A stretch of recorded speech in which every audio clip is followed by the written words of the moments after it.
Hey everyone, I know I am late. I am very late, but I really need to talk about Yuki Yuna. It's Yusha no Show episode 5. We only have one episode left, and I really need to talk about this episode with you guys. And let me be very emotional here at first. Shinju-sama, you are a ridiculous god. You're worthless. You're good for nothing. You prey on those young girls. You prey on their bodies. You prey on their health. You prey on them, and you do absolutely nothing for humanity. Nothing. You are worthless. I hate you. I hate you so much. I really need to get this out because everything that happens in this show is because our God protects humanity, is weak and it's worthless. It's a worthless God.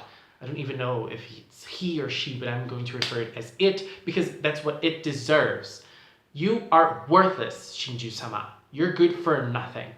And let me just say here, when I was watching this episode last year, I was really thinking that Yuna had suffered it all. She had gone through it all and she was just going to die. Simple like that. But then they left another bomb in her hand, and I have no idea how can someone go through that? How can someone so young go through everything like that? I'm talking about the Shinken, because if the sacrifice was not enough, they put something else in Yuna's hands, and that is the Shinken, a marriage to Shinju-sama. Screw you. I was going to say something else, but screw you, Shinju-sama. You are ridiculous. And then, because if the sacrifice wasn't a burden enough on her, they now have to decide, they now put into her hands the decision of marrying a god, because then she would save humanity. And how ridiculous can something like that be? I mean, the concept of marriage to a god itself is kind of ridiculous, but it's not a traditional marriage, but they call it marriage. I have no idea why, because it's a union between that little girl, that defenseless little girl, to a being, to a superior being that hates humans.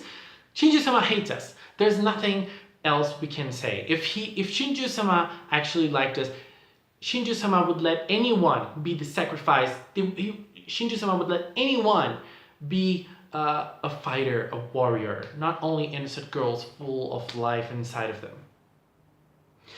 But anyway, the concept of Shinken is that Yuna, being a very powerful being, she's not even human anymore. She can't even be considered human anymore because of what her body's gone through in the whole series, especially after the ending of the first season. She had to go through a very strong modification in her body, like spiritual modification in her body, for her to be able to come back to a normal life with all of our regular functions of a body. Because of that, her body transformed and she's not really human anymore. She is a special, an even more powerful being. I can understand that. But because of that, she was chosen by Shinju-sama to do the Shinken, because she's not human anymore, so she's even more powerful. And the concept of Shinken for me was a little confusing, because it seems that the humans in the world are not going to be humans anymore. They're going to lead a life together with Shinju-sama, so they're going to be like live together with God, and God will create a special place for everyone, and then people are not going to die, people are not going to suffer. They're only going to live together with Shinju-sama, and by doing the Shinken, we're going to achieve that as humanity. I mean, that seems so bizarre, and that concept itself is so out there and so out of place for us humans. It makes no sense for us as humans to live forever. It makes no sense for us to live only with happiness. I mean, it would totally break. I mean, we could talk about it. It's a very philosophical topic, right? But I don't want to talk about it here. I want to talk about the episode itself. So after that, we saw Yuna's dilemma with this decision, and it was very sad because she even talked about her parents, because her parents were feeling very sad because of that. I mean, how can you not feel very sad if you see your daughter having to decide humanity's fate like that in her hands, and humanity's God's wrath above her. I mean, that is so, I can't even start to imagine how parents would feel about it. I mean, I feel very sad seeing Yuna, a fictional character, go through that. Imagine a parent of a person going through something like this. It's inconceivable.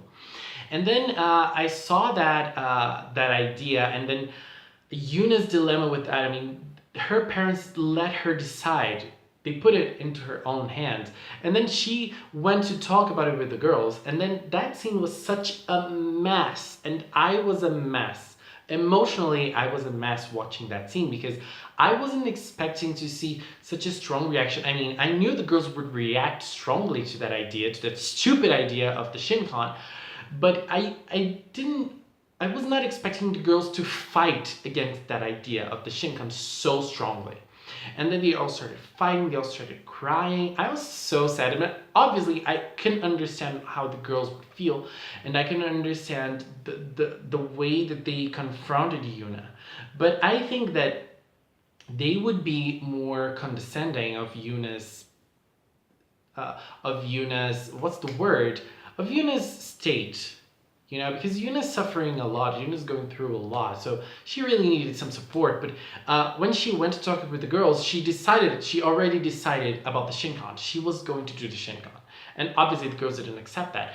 And they started fighting, they started crying. It was a very sad scene, and it took a toll on me emotionally. But they couldn't stop Yuna at the end, and then she went to do the Shinkan, and then they went to confront Aki-sensei. And that scene was very interesting because, you know, I was feeling very angry, and I was like, it's all your fault. You know, we all love when there's someone to blame. We can, as humans, we cannot agree with that. I mean, when there is someone to blame, you love it.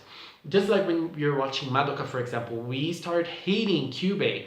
But when we learn about Kyubei's motivations and Kyubei's reality and Kyubei's nature, you start thinking about it and you say, I can't hate this thing. I mean, if you rationally think about it, you can't hate Kyubei. And then that's what I was feeling when I was watching that scene specifically.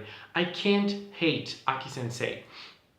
Because Washi and oh my god, I forgot her name. My favorite character, the blonde one, the most the happiest one, the craziest one. They started talking about Aki-sensei, and they started talking about her days as a mentor of those three girls in Washi Osumi no Shou. And I got very emotional because I could feel her Aki-sensei's pain at that moment. I could definitely feel it because they were thinking about how she was humanized, and now that she's even closer to the Taisha, she's not as humanized as she was. I mean, she uses a mask, and she is as distant as possible. She tries not to involve herself and emotionally involve herself. And then they were thinking about how she involved herself with them in Washi Osumi's days. That was so heartbreaking because I could really understand that. But then we didn't have time because God's wrath went upon humanity, and then we saw a very big attack. And the girls, they have to defend humans until the Shinkan comes, so that they can, the Shinkan happens and Shinju-sama brings us humans, and they transform us into something else that are not humans anymore, so the Vertex won't attack us because we won't be humans anymore, so there is no reason for them to attack us. And then so they have to fight against this horde of monsters that is going to come, and they have to defend humanity until that, so that we can become humans, superhumans, close to God, and we can live together with Shinju-sama forever in happiness. I really can't see how these girls are going to win this. I mean, Yuna is there with the Taisha to do the Shinkan, and then those girls are going to have to fight because they have to defend humanity one way or another. Like it or not, hate it or not, they're going to have to defend humanity. So last episode is airing very close, 2 days from now, probably, if you're watching this video in the day that it's uploaded, 1 day from now. So we're very close to the end. I'm happy because I'm really curious, but I'm really afraid because I really don't want to see this receiving a bad ending. I don't think it's going to have a bad ending, but I really want it to have a good story with good explanations and a good way of handling this crazy mess that they did. Because I mean, those girls, they can't win against that battle. They can't win the battle that's coming for them. They can't. They simply can't. And then they have to focus on the battle while Yuna does the Shinken, but they want to save Yuna at the same time. They don't want Yuna to do the Shinken. How can things be good again? How can things be good again? Oh my god, I want things to be good, but I'm really curious and I'm really afraid on how things are going to happen. I really am. Thank you so much for watching, guys, and until next time, in which we're going to talk about the ending of this tragic Yusha no Shou story. Bye bye.